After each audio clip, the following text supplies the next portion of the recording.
अध्याय 9। ब्राह्मण बनाम शूद्र। इस सिद्धांत के प्रतिपादन से समस्या हल नहीं होती कि शूद्र क्षत्रिय थे और बाद में अपनी स्थिति से गिरकर चौथा वर्ण हो गए। इससे एक अन्य प्रश्न ये उठता है कि वे सामाजिक प्रतिष्ठा से कैसे च्युत हुए। ये समस्या नई है, ये पहले नहीं उठी। इसका उत्तर पुस्तकों से नहीं मिल सकता। मैंने ही ये प्रश्न पहली बार उठाया है। ये प्रश्न शूद्रों के विषय में मेरे सिद्धांत पर आधारित है। इसका संतोषजनक उत्तर देने का दायित्व भी मेरा है। मुझे विश्वास है कि मैं संतोषजनक उत्तर दे सकता हूँ। मेरा उत्तर यह है कि शूद्रों तथा ब्राह्मणों के संघर्ष के कारण शूद्र नीचे आए। इस बात के पर्याप्त प्रमाण मिलते हैं। शूद्र राजा सुदास तथा वशिष्ठ में जो ब्राह्मण थे विवाद हुआ, परंतु इस विवाद का पुस्तकों में जो वृत्तांत दिया गया है ये भ्रामक है। मैंने उसे स्पष्ट और व्यवस्थित ढंग से सुलझाने का प्रयत्न किया है। विवाद समझने से पहले वशिष्ठ और विश्वामित्र का संबंध जानना आवश्यक है। वशिष्ठ तथा विश्वामित्र में सर्वदा विरोध और शत्रुता रही है। कोई ऐसी घटना नहीं है जिसमें यदि उन दोनों में से कोई एक पक्ष में हो तो दूसरा दूसरे पक्ष में ना हो। मैं कुछ घटनाओं का उल्लेख करना चाहूंगा। ये किस्सा हरिवंश पुराण में इस प्रकार है।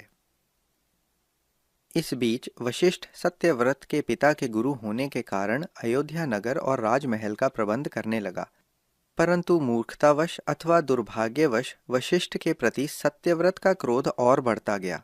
सत्यव्रत को उसके पिता द्वारा राज्याधिकार से वंचित कर देने पर वशिष्ठ ने उसका साथ नहीं दिया। सत्यव्रत ने कहा था कि विवाह सप्तपदी पर पूर्ण होता है। जब मैंने कन्या का अपहरण किया तो सातवीं भावर नहीं पड़ी थी, तथापि सर्वधर्मों के ज्ञाता वशिष्ठ ने मेरा समर्थन नहीं किया। अतएव सत्यव्रत वशिष्ठ से रुष्ट थे। यद्यपि वशिष्ठ का आचरण धर्मानुकूल था, सत्यव्रत को राजा की आज्ञा से जो मौन व्रत धारण कराया गया था उसका उद्देश्य भी उसकी समझ में नहीं आया। राजा ने यह काम कुल मर्यादा के लिए किया था। महामुनि वशिष्ठ ने ऐसा करने से राजा को नहीं रोका और इसके बजाय उसके पुत्र को राजा बनाने का निश्चय कर लिया। सत्यव्रत ने 12 वर्ष का प्रायश्चित पूरा कर लिया और जब खाने के लिए कोई मांस न रहा तो भूख, मूर्खता और क्रोधवश उसने वशिष्ठ की कामधेनु गाय को, जो सब इच्छित पदार्थों को देने वाली थी, मार डाला और उसका मांस स्वयं खाया और विश्वामित्र के लड़के को भी खिलाया। इससे क्रोधित होकर वशिष्ठ ने उसका नाम त्रिशंकु रख दिया, क्योंकि उसने 3 पाप किए थे। चूंकि त्रिशंकु ने विश्वामित्र की स्त्री की मदद की थी, इसलिए वे इस पर कृपालु हो गए। हरिवंश पुराण में कहा गया है, इस दुष्टता के कारण इंद्र ने 12 वर्ष तक वर्षा नहीं की। ऐसे में विश्वामित्र अपनी पत्नी और बच्चों को छोड़कर समुद्र तट पर तपस्या के लिए चले गए। उनकी पत्नी दरिद्रता के कारण अपने द्वितीय पुत्र को 100 गायों के बदले में बेचने को तैयार हो गई, जिससे कि दूसरी संतानों को बचाया जा सके। परंतु सत्यव्रत ने उसके पुत्र को मुक्त करा दिया और उन्हें वन्य पशुओं का मांस प्रदान किया। सत्यव्रत को अपने पिता के आदेश पर 12 वर्ष का मौन व्रत रखना पड़ा। जैसा कि हरिवंश पुराण में अन्यत्र लिखा गया है, त्रिशंकु को उसके पिता द्वारा इसलिए देश निकाला दिया गया कि उसने एक नागरिक की युवा पत्नी को कामावेश में उठा लिया। वशिष्ठ ने उसका पक्ष नहीं लिया। ये इसी का प्रसंग है। विश्वामित्र ने त्रिशंकु से वरदान मांगने को कहा। त्रिशंकु ने कहा कि मैं सशरीर स्वर्ग जाना चाहता हूँ। जब 12 वर्ष की अनावृष्टि का अंत हुआ तो विश्वामित्र ने त्रिशंकु को राजगद्दी पर बैठाकर यज्ञ कराया तथा देवताओं और वशिष्ठ के विरोध करने पर उसे सदेह स्वर्ग पहुंचा दिया। दूसरा किस्सा त्रिशंकु के पुत्र हरिश्चंद्र का है। ये विष्णु पुराण तथा मार्कंडेय पुराण में लिखा है। किस्सा इस प्रकार है। एक समय राजा हरिश्चंद्र जब शिकार खेल रहे थे, उन्होंने कुछ स्त्रियों का रुदन सुना। स्त्रियां विश्वामित्र की तपस्या से व्याकुल हो रो रही थीं। क्षत्रिय धर्म से वशीभूत होकर निसहाय की रक्षा करने हेतु तथा गणेश के वशीभूत हो राजा चिल्लाए, ये कौन पापी है जो मुझ जैसे प्रतापी राजा के सम्मुख आग को कपड़े में बांध रहा है? वह आज मेरे शरों से विंध कर मृत्यु को प्राप्त होगा। ये सुनकर विश्वामित्र को क्रोध आया और क्रोध के कारण उनका विज्ञान नष्ट हो गया। उनके क्रोध से भयभीत होकर राजा पीपल के पत्तों की भांति कांपता हुआ उनके सामने खड़ा हो गया और निवेदन किया, मैं ब्राह्मणों को दिए हुए राजधर्म का पालन कर रहा था, अर्थात निसहाय की रक्षा और शत्रुओं का दमन, और याचना की कि जो मांगेंगे मुंह मांगा दान देंगे, चाहे सोना, पुत्र, स्त्री शरीर, जमीन, राज्य और पुण्य लाभ ही क्यों ना हो। विश्वामित्र ने संपूर्ण राज्य मांग लिया, जिसमें राजा का शरीर, उनकी स्त्री और पुत्र न थे। राजा ने सहर्ष देना स्वीकार किया। मुनि ने कहा, सब आभूषण उतार दो और अपनी स्त्री और पुत्र को बलकल वसन धारण कराकर राज्य के बाहर निकल जाओ। जब राजा जाने लगे तब विश्वामित्र ने राजसूय यज्ञ कराने की दक्षिणा मांगी। राजा ने कहा, इस शरीर, स्त्री और पुत्र के अतिरिक्त मेरे पास क्या है? इस पर राजा ने 1 मास का समय मांगा और प्रजा को विलाप करते छोड़कर काशी चले गए। विश्वामित्र ने भी वहां पहुंच मास समाप्त होने से पहले ही अपनी दक्षिणा मांगी। तब शैव्या ने राजा से कहा, मुझे बेच दो। राजा बेहोश हो गए और रानी भी बेहोश हो गई। विश्वामित्र उनको होश में लाए, दक्षिणा मांगी और कहा, सूर्यास्त से पहले दक्षिणा ना मिली तो शाप दे दूंगा। राजा ने अपने को धिक्कारते हुए अपनी स्त्री को बेच दिया। एक धनी ब्राह्मण ने उसे दासी के तौर पर खरीद लिया। लड़का भी माँ कहता अपनी माँ के साथ चला गया। रानी के आग्रह पर ब्राह्मण ने लड़के को भी खरीद लिया। राजा विश्वामित्र के पास आए और जो कुछ स्त्री और पुत्र के मूल्य में पाया उन्हें दे दिया। विश्वामित्र इतने कम धन से संतुष्ट न हुए तो राजा ने अपने को भी बेचने को कहा। तब धर्म चांडाल का रूप धारण कर आए और राजा को खरीदना चाहा। राजा सूर्यवंशी होने के कारण चांडाल का नीच काम करने को तैयार न हुए और विश्वामित्र से कहा, आप स्वयं मुझे दास के तौर पर खरीद लीजिए। विश्वामित्र ने कहा, अच्छा, यदि ऐसा है तो तू मेरा दास है और मैं तुझे 1,00,000 मुद्राओं के बदले चांडाल को बेचता हूँ। चांडाल सहर्ष यह धन चुकता कर देता है और दुखी हरिश्चंद्र को अपने निवास स्थान पर ले जाता है। चांडाल उसे शमशान जाकर कफन चुराने का काम करने के लिए कहता है। वह बताता है कि इससे उसे 2/6 भाग प्राप्त होगा जो चांडाल का होगा और 1/6 भाग राजा को मिलेगा। राजा ने इस भयानक क्षेत्र में नीच कर्म करते हुए 12 वर्ष व्यतीत किए, जो उसे 100 वर्षों के बराबर लगे। वह तब सो जाता तो उसे अपने जीवन के विषय में अनेक स्वप्न आते हैं। जब वह जागा तब उसकी पत्नी अपने पुत्र का अंतिम संस्कार कराने आई, जो सर्पदंश से मर गया था। पहले तो पति पत्नी ने एक दूसरे को नहीं पहचाना, क्योंकि उनकी आकृति कष्ट सहते सहते विकृत हो गई थी। हरिश्चंद्र ने उसके विलाप से तुरंत पहचान लिया कि वह उसकी पत्नी ही है, जो दुर्भाग्य की मारी हुई है। वह बेहोश हो जाता है। रानी भी उसे पहचान लेती है, वह भी बेहोश हो जाती है। जब उनकी मूर्छा भंग होती है तब वे दोनों रोने लगते हैं। पिता अपने पुत्र की मृत्यु पर और रानी अपने पति की अधोगति पर रोती है। वह उसके गले से लिपट जाती है और कहती है, मैं विभ्रम में हूँ, क्या यह स्वप्न है या यथार्थ है? यदि यह यथार्थ है तब उन्हें धर्म का बोध हो रहा है जो इसका आचरण करते हैं। हरिश्चंद्र को अपने पुत्र की चिता में आग लगाने से पहले तो बिना स्वामी के लिए शुल्क लिए हिचक होती है, लेकिन बाद में वह हर परिणाम को भुगतने और ऐसा करने का निश्चय कर लेता है और अपने को ढाढ़स दिलाता है कि यदि मैंने दान दिए हैं और ऋषि मुनियों को मेरे यज्ञ कर्म आदि से संतोष है, तब मैं स्वर्ग में अपने पुत्र और अपनी पत्नी से जाकर मिलूंगा। रानी भी उसी प्रकार मरने का निर्णय कर लेती है। जब हरिश्चंद्र अपने पुत्र को चिता पर रखकर भगवान श्री नारायण कृष्ण परमात्मा का स्मरण और ध्यान कर रहे थे, तभी धर्म के आगे आगे सभी देवतागण विश्वामित्र के साथ वहां उपस्थित हो गए। धर्म राजा को आवेश में कठोर कर्म करने से वर्जित करने लगे। इंद्र ने घोषणा की कि राजा, उसकी पत्नी और उसके पुत्र ने अपने सत्कर्म से स्वर्ग जीत लिया है। देवताओं ने आकाश से अमृत व पुष्पों की वर्षा की और राजा का पुत्र पुनः जीवित हो उठा तथा स्वस्थ हो गया। स्वर्गिक वस्त्र और मालाओं से आभूषित हो राजा और रानी ने अपने पुत्र को गले लगा लिया। हरिश्चंद्र ने कहा कि जब तक मुझे अपने स्वामी चांडाल की अनुमति नहीं मिल जाती और उनको प्रचुर धन नहीं दे देता, तब तक मैं स्वर्ग नहीं जा सकता। धर्म तक राजा को यह रहस्य बताते हैं कि मैंने स्वयं ही धर्म का स्वरूप धारण कर रखा था।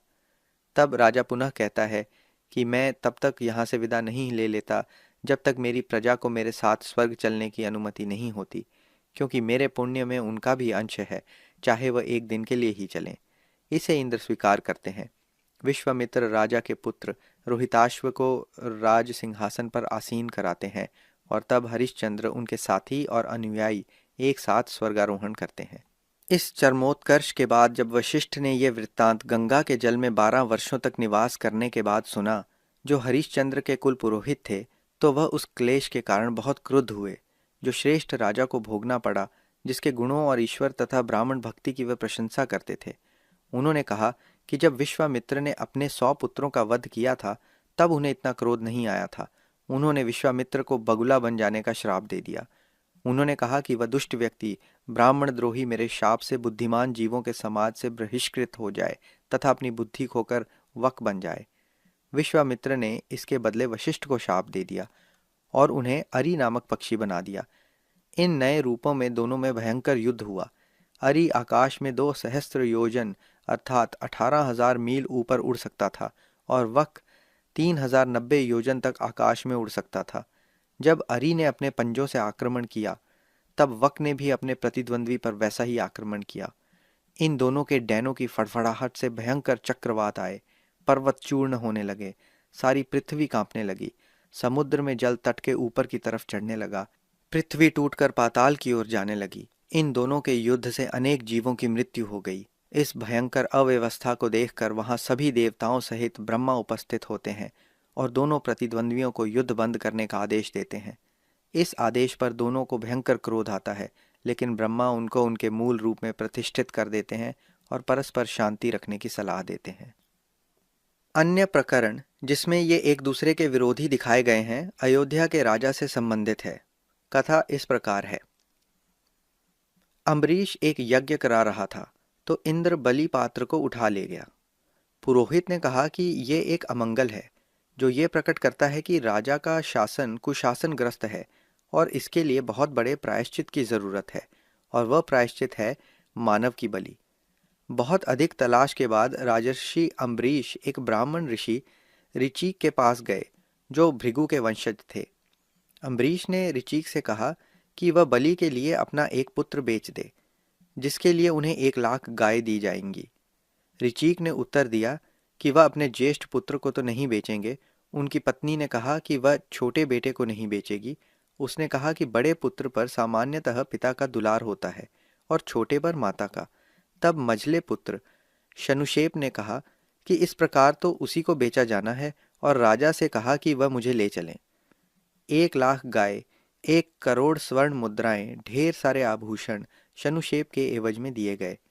तब वे पुष्कर होकर जा रहे थे तो अपने मामा विश्वामित्र से मिले जो अन्य ऋषियों के साथ वहां यज्ञ कर रहे थे। शनुशेप उनकी गोदी में गिर पड़ा और उसने अपने मामा से अपनी विवशता का वर्णन करते हुए दया की भीख मांगी। विश्वामित्र ने उसे सांत्वना दी और अपने पुत्रों पर इस बात के लिए दबाव डाला कि उनमें से कोई एक शनुशेप के स्थान पर बलि चढ़ जाए। इस प्रस्ताव पर मधुसंयद तथा राजर्षि के दूसरे पुत्र सहमत न हुए। उन्होंने दृढ़तापूर्वक कहा कि आप ये कैसे कह सकते हैं कि आपका अपना पुत्र बलि चढ़ जाए और उसके स्थान पर किसी अन्य को बचा लिया जाए। हम इसे ठीक नहीं समझते। ये इसी प्रकार हुआ जैसे कि कोई अपना ही मांस खाए। राजर्षि को इस बात पर बड़ा क्रोध आया और उन्होंने अपने पुत्रों को शाप दिया कि वे अत्यंत नीच जातियों में पैदा हों, जैसे वशिष्ठ के पुत्र उत्पन्न हुए हैं, और वे हजारों वर्षों तक कुत्ते का मांस खाएं।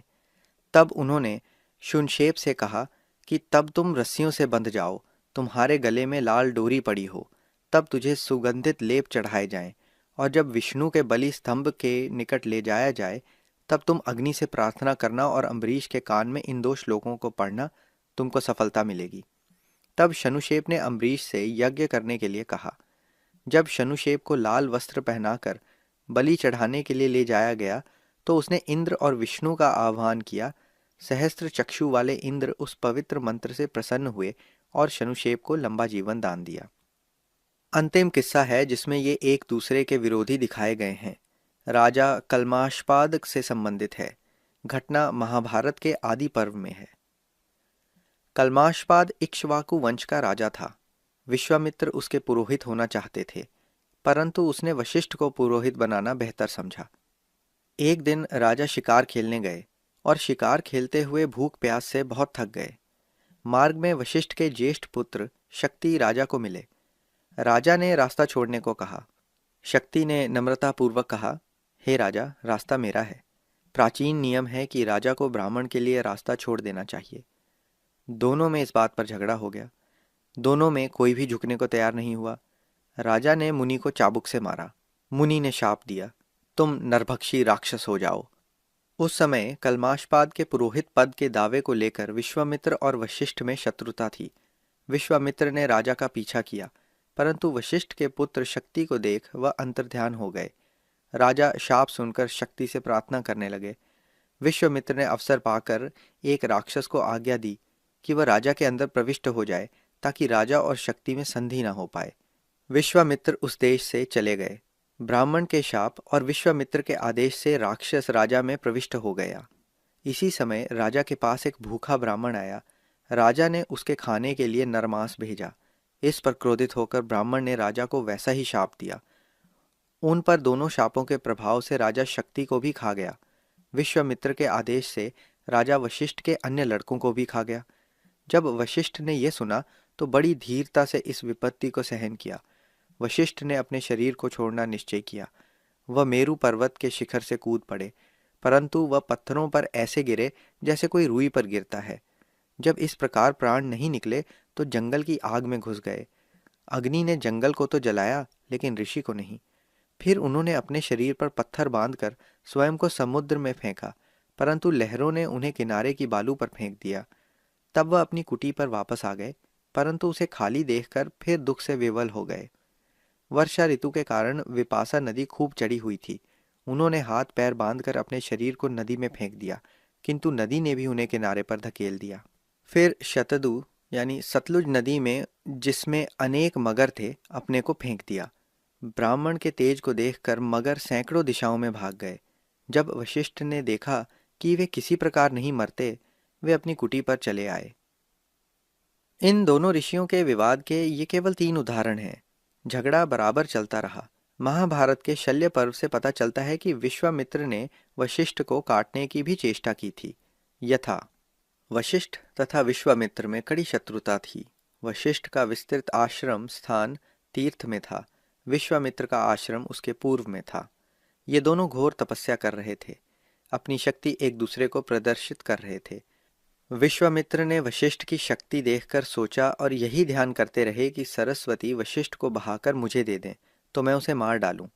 ऐसा ध्यान करके और क्रोध में लाल नेत्र करके विश्वामित्र ने नदियों की रानी सरस्वती को बुलाया। तब सरस्वती हाथ जोड़कर डरते कांपते विधवा वेश में विश्वामित्र के पास आई और बोली, क्या आज्ञा है? क्रोधित विश्वामित्र ने कहा, वशिष्ठ को शीघ्र यहाँ बहा लाओ ताकि मैं उसे मार डालूं। कमलाक्षी सरस्वती डर के मारे घबराई हुई हाथ जोड़ खड़ी रही। मुनि ने फिर वही आज्ञा दी। सरस्वती ने विचारा, यह संकल्प कितना पापपूर्ण है, परंतु विश्वामित्र के शाप से डर के वशिष्ठ के पास गई और सब कुछ कह सुनाया। वशिष्ठ ने उसे घबराई, पीली पड़ी और डरी हुई देखकर कहा, मुझे मुनि के पास ले चल, कहीं वे तुझे शाप न दे दें। तब वह वशिष्ठ को ले चली। सरस्वती ने सोचा, ये ऋषि कितने महान हैं, मुझे इनका कृपा पात्र बनना चाहिए। उन्होंने कौशिक मुनि को किनारे पर तपस्या करते देखा। वह किनारे को बहाकर ले गई। वशिष्ठ जब बहने लगे तो उन्होंने सरस्वती की स्तुति की। हे सरस्वती, तुम ब्रह्मा के कमंडल से निकलकर संपूर्ण पृथ्वी पर बहती हो। स्वर्ग में रहकर बादलों को पानी देती हो। तुम बल, तेज, यश, बुद्धि का प्रकाश हो। तुम वाणी हो, तुम स्वाहा हो। यह संसार तुम्हारे अधीन है। तुम 4 रूप से सर्व प्राणियों में निवास करती हो। जब विश्वामित्र ने देखा कि वशिष्ठ बहे जा रहे हैं तो उनका वध करने के लिए अस्त्र ढूंढने लगे। ब्रह्म हत्या से बचने हेतु सरस्वती वशिष्ठ को पूर्व की ओर बहा ले गई। इस प्रकार विश्वामित्र की आज्ञा का पालन भी हो गया और वशिष्ठ भी बच गए। ये देखकर विश्वामित्र ने सरस्वती को शाप दिया कि हे नदियों में श्रेष्ठ सरस्वती, तूने मुझे धोखा दिया, इसलिए तेरे पानी के साथ रक्त भी बहेगा। शापग्रस्त सरस्वती रक्तिम जल के साथ 1 वर्ष तक बहती रही। जहाँ वशिष्ठ का आश्रम था वहाँ असुर लोग आकर रक्तपात और नृत्य करने लगे। ऋषियों ने सरस्वती की यह दशा देखकर उसे शाप से मुक्त कराया। विश्वामित्र और वशिष्ठ की शत्रुता केवल 2 पुरोहितों की शत्रुता नहीं थी। ये शत्रुता एक ब्राह्मण पुरोहित और एक क्षत्रिय पुरोहित की थी। वशिष्ठ ब्राह्मण और विश्वामित्र क्षत्रिय थे। वे राजवंश के क्षत्रिय थे। ऋग्वेद में विश्वामित्र को कुशिक का पुत्र बताया गया है। विष्णु पुराण में विश्वामित्र का और अधिक वृत्तांत है। कहा गया है कि विश्वामित्र गादीय के पुत्र थे जो राजा पुरूरवा के वंश के थे। हरिवंश में भी इस कथा का वर्णन है। ऋग्वेद से ज्ञात होता है कि विश्वामित्र के वंश में पुष्ट दर पुष्ट यक्षाग्नि जलाई जाती थी। ऋग्वेद से ये ज्ञात होता है कि विश्वामित्र ने इस वेद की बहुत सी ऋचाओं को बनाया था और वे राजर्षि माने जाते थे। उन्होंने ऋग्वेद में परम पवित्र गायत्री मंत्र बनाया था। वे क्षत्रिय कुल भरत के वंश के थे। ये मालूम होता है कि ब्राह्मण और क्षत्रियों में निम्नलिखित बातों के बारे में झगड़ा था। 1. दान लेने का अधिकार। ब्राह्मणों का दावा था कि दान लेना केवल ब्राह्मणों का ही अधिकार है। 2. वेद पढ़ने का अधिकार। ब्राह्मणों का दावा था कि क्षत्रिय केवल वेद पढ़ सकता है, उसको वेद पढ़ाने का अधिकार नहीं है। वेद पढ़ाने का अधिकार केवल ब्राह्मणों को ही है। 3. यज्ञ कराने का अधिकार। ब्राह्मणों का यह कहना था कि क्षत्रिय केवल यज्ञ करा सकता है, यज्ञ कर नहीं सकता। यज्ञ करने का अधिकार केवल ब्राह्मणों को है। इन तीनों में विशेषतः झगड़े में ये दोनों एक दूसरे के विरोधी रहे। इसकी पुष्टि त्रिशंकु की कथा से होती है। ये कथा रामायण में इस प्रकार कही गई है। इक्ष्वाकु वंश में राजा त्रिशंकु की इच्छा हुई कि ऐसा यज्ञ किया जाए जिससे इसी शरीर से स्वर्ग प्राप्त हो। उसने वशिष्ठ को बुलाया। वशिष्ठ ने कहा कि यह असंभव है। त्रिशंकु दक्षिण की ओर गया, जहां वशिष्ठ के 100 पुत्र तपस्या करते थे, और उनसे भी इस बात की प्रार्थना की। राजा ने बड़ी नम्रता से प्रार्थना की, हम अपने पुरोहित को संकट के समय का सहायक समझते हैं। वशिष्ठ के बाद हम तुम्ही लोगों को कुल देवता समझेंगे। उन लोगों ने उत्तर दिया, मूर्ख, तुम्हारे गुरु ने ठीक बात बताई थी। उनकी बातों को ठुकराकर तुम दूसरों के पास आए हो। वह इक्ष्वाकु कुल के सबसे बड़े और मान्य गुरु हैं। जब वशिष्ठ ने इनकार कर दिया तो हम उसे कैसे कर सकते हैं। हे मूर्ख राजा, तुम अपनी राजधानी को वापस जाओ। वशिष्ठ त्रैलोक्य के गुरु होने योग्य हैं, हम उनका अनादर नहीं कर सकते। राजा ने कहा, चूंकि वशिष्ठ और आप लोगों ने मेरी प्रार्थना नहीं मानी, अतः कोई और उपाय किया जाएगा। ऐसा सुनकर उन लोगों ने राजा को शाप दिया कि चांडाल हो जा। इस शाप के असर से राजा की सूरत एक चांडाल की हो गई। तब अपने दुर्भाग्य पर पश्चाताप करता हुआ राजा विश्वामित्र के पास गया। विश्वामित्र को उस पर दया आई। उन्होंने वादा किया कि हम एक ऐसा यज्ञ कराएंगे जिससे इसी चांडाल की सूरत से तू स्वर्ग में जा सकेगा। चूंकि तू कौकिश के पास आया है, अतः स्वर्ग तेरे हाथ में है। विश्वामित्र ने यज्ञ की सारी तैयारी करने की आज्ञा दी। ये भी कहा कि संपूर्ण महर्षियों और वशिष्ठ के पुत्रों को भी नियंत्रण दो। विश्वामित्र के शिष्यों ने आकर संदेश दिया कि वशिष्ठ को छोड़कर सब ब्राह्मण इकट्ठे हो रहे हैं। वशिष्ठ के 100 पुत्रों ने जो कठोर शब्द कहे हैं, उनको आप सुने। उन्होंने कहा, जिस यज्ञ का करने वाला चांडाल और कराने वाला क्षत्रिय है, उसमें देवता और ब्राह्मण कैसे सम्मिलित हो सकते हैं। चांडाल का अन्न खाकर ब्राह्मणों को स्वर्ग की प्राप्ति कैसे हो सकती है। विश्वामित्र ने यह सुनकर क्रोधवश शाप दिया कि वशिष्ठ के सब लड़के भस्म हो जाएं और 7 जन्म तक अस्पृश्य के घर जन्म लें। वशिष्ठ को उन्होंने शाप दिया, निषाद हो जाओ। जब शाप फलीभूत हो गया, तब उन्होंने यज्ञ कराया। अन्य ब्राह्मणों ने भी ऋषि के भय से यज्ञ में भाग लिया। याज्ञिक विश्वामित्र थे और ऋत्विज अन्य ब्राह्मण थे। विश्वामित्र और वशिष्ठ की लड़ाई में सुदास ने भी भाग लिया। सुदास के पुरोहित वशिष्ठ थे। वशिष्ठ ने उसका राज्याभिषेक कराया था। वशिष्ठ ही ने 10 राजाओं पर विजय प्राप्ति में उसकी सहायता की थी। इस पर भी सुदास ने वशिष्ठ को इस पद से निकालकर विश्वामित्र को नियुक्त कर दिया। विश्वामित्र ने यज्ञ कराया। इससे विश्वामित्र और वशिष्ठ की शत्रुता बढ़ गई। एक और घटना घटी जिससे यह शत्रुता और भी बढ़ गई। सुदास ने वशिष्ठ के ज्येष्ठ पुत्र शक्ति को अग्नि में डलवा दिया, जिससे वह भस्म हो गया। ये कथा सात्यायन ब्राह्मण में लिखी है, लेकिन उसमें ऐसे उत्पीड़न का कोई कारण नहीं बताया है। परंतु सद्गुरु ने ऋग्वेद की कात्यायन अनुक्रमणिका की टीका में कुछ प्रकाश डाला है। सद्गुरु शिष्य का कहना है कि सुदास ने एक यज्ञ किया। यहाँ पर विश्वामित्र और शक्ति का शास्त्रार्थ हो गया। शक्ति ने उन्हें मूक बना दिया, विश्वामित्र हार गए। ऐसा प्रतीत होता है कि विश्वामित्र ने अपमान का बदला लेने के लिए सुदास से शक्ति को अग्नि में डलवा दिया। इस बात पर वशिष्ठ तथा सुदास की शत्रुता तो होनी ही थी। ये शत्रुता सुदास के पुत्र और वशिष्ठ के पुत्रों में भी चली। तैत्तिरीय संहिता में कहा गया है, पुत्र की मृत्यु के बाद वशिष्ठ ने सुदास के पुत्रों से बदला लेने के लिए पुत्रोत्पत्ति की इच्छा की। उन्होंने यज्ञ किया और पुत्र प्राप्त करके सुदास से बदला लिया। यही बात कौशिक की ब्राह्मण से भी सिद्ध होती है। वशिष्ठ ने अपने पुत्रों के वध के बाद सोचा, मैं संतान और पशुओं से संपन्न बनने के लिए सुदास को नीचा दिखाऊंगा। उन्होंने आहूतियां दी। वशिष्ठ ने यज्ञ किया और सुदास को हराया। राजाओं और ब्राह्मणों के विवाद का केवल एक उदाहरण अर्थात सुदास और वशिष्ठ विवाद नहीं है। पुराणों में राजाओं और ब्राह्मणों के और भी विवादों का वर्णन है। उन कथाओं का उल्लेख भी सार्थक मालूम होता है। पहली कथा राजा बने की है। हरिवंश में इस कथा का उल्लेख इस प्रकार है। अंग नाम के एक प्रजापति थे। ये अत्रि वंशज थे। उनका लड़का प्रजापति बेन था, जो कर्तव्यपरायण था। वह मृत्यु की पुत्री सुनीति से उत्पन्न हुआ था। ये पुत्र अपने मातृवंश के कारण अपना कर्तव्य छोड़कर अतिकामी और विलासी बन गया। वह वेद को नहीं मानता था। उसके राज्य में लोग धर्म ग्रंथ नहीं पढ़ते थे और यज्ञ नहीं होता था। उसने आज्ञा दी थी कि यदि कोई यज्ञ करे तो मेरे नाम से और मेरे हेतु करे। तब मरीचि आदि ऋषियों ने उसे ऐसा करने से रोका और कहा कि तुम अग्नि के यज्ञ के अनाधिकारी हो, तुम्हें ऐसा नहीं करना चाहिए। उसने मूर्खतावश ऋषि का मजाक उड़ाते हुए कहा, कर्तव्य को बताने वाला मैं हूँ, मैं किसी की आज्ञा मानूं? मेरे जैसा तेजस्वी और धर्मात्मा पृथ्वी पर कौन है? तब ऋषि लोग क्रुद्ध हो गए। उन लोगों ने बेन को पकड़कर उसकी वाम जंघा का मंथन किया। उससे एक काले रंग का नाटा पुरुष पैदा हुआ और हाथ जोड़कर खड़ा हो गया। अत्रि ने उसे क्रुद्ध होता देखकर बैठने के लिए कहा। उसी से निषाद वंश पैदा हुआ। दूसरा राजा जिसका ब्राह्मणों से विवाद था, पुरूरवा था।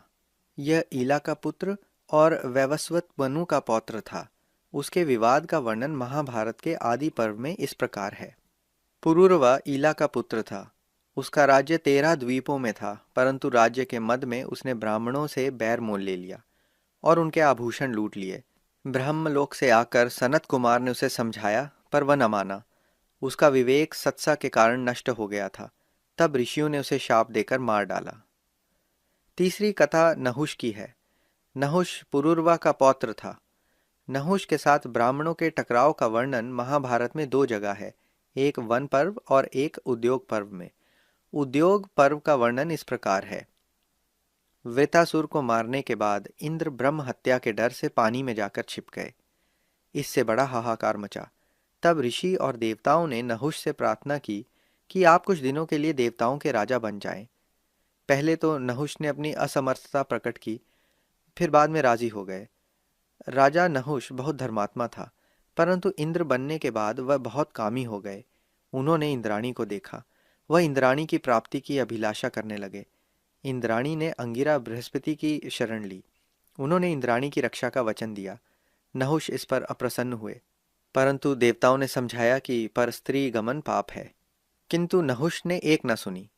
उन्होंने कहा, इंद्र ने जब अहिल्या के साथ भोग किया था और बहुत अत्याचार किए थे, तब आप लोगों ने इंद्र को क्यों नहीं रोका? नहुष के जिद करने पर देवतागण इंद्राणी को लेने गए, परंतु बृहस्पति ने उसे नहीं ले जाने दिया। बृहस्पति की सलाह से इंद्राणी ने कुछ समय मांगा ताकि ये पता चल जाए कि इंद्र कहाँ है। इंद्राणी अपने पति की खोज में निकल पड़ी। उपाश्रुति की सहायता से पता चला कि इंद्र हिमालय के उत्तर में एक झील के बीच कमल दंड में रह रहे हैं। इंद्राणी ने इंद्र से नहुष के दुर्विचारों का वर्णन किया और प्रार्थना की कि आप अपने राज्य में वापस आएं और मेरी रक्षा करें। इंद्र नहुष की शक्ति से डरते थे। उन्होंने तुरंत आने से इनकार कर दिया। उन्होंने इंद्राणी को एक उपाय बताया कि वह कहे कि नहुष यदि ऋषियों के कंधे पर पालकी रखवा कर आएं तो इंद्राणी उनके साथ भोग विलास को राजी हो जाएंगी। इंद्राणी ने वैसा ही संदेश नहुष के पास भिजवा दिया कि एक ऐसी अद्भुत पालकी जिसका ना तो विष्णु ने, ना रुद्र और ना ही असुर ने प्रयोग किया हो, और जिसे ऋषि मुनि मेरे लिए उठाकर लाएं, तभी मैं आपके साथ सहवास करूंगी। नहुष ने सोचा कि चाहूं तो ब्रह्मांड नष्ट हो जाए, तब सप्तर्षि और ब्राह्मणों को मेरी पालकी ले जाने में क्या हर्ज है। अतएव नहुष की आज्ञा से सब ऋषिगण उसकी पालकी लेकर चले। पालकी ले जाते हुए ऋषियों ने नहुष से पूछा कि क्या वह उन ब्राह्मण ग्रंथों का आदर करते हैं जिनके मंत्र राजा के लिए बलि के समय गाए जाते हैं। राजा ने कहा, नहीं। उससे नहुष का ऋषियों से विवाद हो गया और उसने ऋषियों के सिर पर लात मार दी। ऋषियों ने क्रुद्ध होकर उसे शाप दिया, तू 10,000 वर्ष के लिए सर्प हो जा। नहुष फौरन सर्प हो गए। कश्यप ने इंद्र से कहा, ब्राह्मणों के शाप से नहुष का पतन हो गया, अब आप स्वर्ग में आए। चौथी कथा राजा निमि की है। ये कथा विष्णु पुराण में इस प्रकार है। निमि ने वशिष्ठ से कहा कि एक ऐसा यज्ञ कराओ जिसमें 1000 वर्ष लगें। वशिष्ठ ने कहा कि 500 वर्ष का काम हम इंद्र से पहले ही ले चुके हैं, उसके बाद हम लौटेंगे। ये समझकर कि राजा ने इसे स्वीकार कर लिया है, वशिष्ठ चले गए। जब लौटकर आए तो वशिष्ठ ने देखा कि गौतम ऋषि यज्ञ करा रहे हैं। इस अपमान से रुष्ट होकर वशिष्ठ ने निमि को शाप दिया कि वह निद्रावस्था में मनुष्य शरीर छोड़ देगा। निमि जब जागे और उन्हें पता चला कि वशिष्ठ ने उन्हें शाप दिया है, तो उन्होंने वशिष्ठ को भी शाप दिया और मर गए। यज्ञ से देवताओं ने प्रसन्न होकर कहा, हम फिर निमि को जीवन दान दे सकते हैं। राजा ने अस्वीकार किया। तब देवताओं ने निमि को पलक पर रहने का स्थान दिया, इसलिए पलक गिरने में अगने वाले समय को निमेष कहते हैं। ये विवाद मनुस्मृति में भी आते हैं।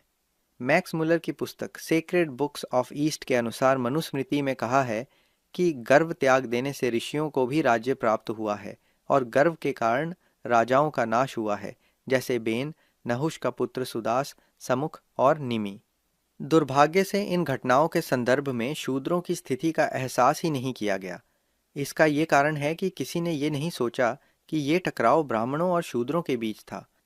अन्यों को शूद्र नहीं बताया गया, बल्कि उन्हें इक्ष्वाकु वंश का कहा गया है। ये कहना उचित है कि वे सब शूद्र थे। मनु तक को इस बात का एहसास नहीं था। उन्होंने भी इस संघर्ष को ब्राह्मण बनाम क्षत्रिय कहा है। डॉक्टर मयूर भी ये नहीं समझ पाए कि सुदास शूद्र था और ये कहते हुए कि ये संघर्ष क्षत्रियों और ब्राह्मणों के मध्य था, घिसे पिटे सिद्धांत का प्रमाण दिया है। एक दृष्टि से ये उचित है क्योंकि शूद्र क्षत्रियों की ही एक शाखा थे। ये कहना अधिक उचित होता है कि ये संघर्ष ब्राह्मणों और शूद्रों के बीच था। जो गलती एक बार हो गई हो वह होती ही चली आई और भारतीय आर्य समुदाय का ये वास्तविक सत्य गुर्दो गुबार से ढक गया। इसी भ्रांति को दूर करने के लिए इस अध्याय को ये नाम दिया गया है, ताकि ब्राह्मणों और शूद्रों के संघर्ष को समझा जा सके और ये बात समझ में आ सके कि क्षत्रिय किस प्रकार दूसरी सीढ़ी से गिरकर वर्ण व्यवस्था की चौथी सीढ़ी पर आ गए।